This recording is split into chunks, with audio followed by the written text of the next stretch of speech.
जी अस्सलाम वालेकुम दोस्तों। तो अज पहुंचे जी अपना इत्थे Niazi bus stand dog food मंगाया जी गुलटेर बच्चों वास्ते लाहौर तो वो लैन लिए तो तुहानू चैक करवाने जरियाब भाई ने अपने उन्होंने लाहौर तो सूँ भेजा जनाब ऑनलाइन असी लिया वा। तो इस टाइम असी पिछले न्याजी बस स्टैंड से खड़े हैं तो रिसीव करने लगे जनाब तुहानू चैक करवाने तो बाकी नैक्सट जी इनकी वीडियो होगी डिटेल वाली किस तरह इस्तेमाल करना विचों किदा का निकलता है वा वो असी तुहानू नैक्सट क्लिप करावांगे ऐड। पहले तो देखो जो भाई ने करवाया सी कार्गो चैक करो तो नैक्सट फिर तुहानू दिखाने हैं। फिर अरसलान भाई ये आपका बैग है, ये फैसलाबाद जा रहा है। ठीक है, अभी मैं जाते हुए रखवा दूंगा अड्डे पे। ये मेरी शॉप है।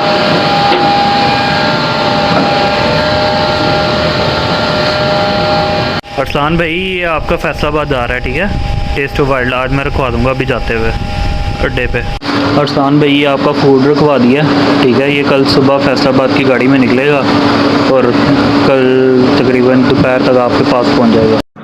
जी फ्रेंड्स तो यह जनाब असी हाजिर होए इस अड्डे में लैन वास्ते गुलटेर बच्चों वाली टेस्ट ऑफ द वाइल्ड भाई के नाल जनाब से दोपहर असी पहुँचे इस अड्डे के।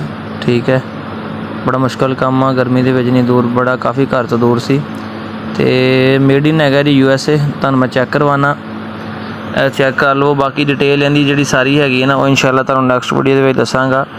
तो बाकी फिर वक्तन फवक्तन तुहानू बच्चे भी चैक करवाते रहेंगे, तुहानू रिजल्ट भी पता चल जाएगा। अगे तो यूज़ करवाई दा सी मैक्सी स्टार्टर जो कि बच्चे बुच्चे लियाई दे बुली शुली या कोई भी और ब्रीड जी खास करके वालों वाली ब्रीड है।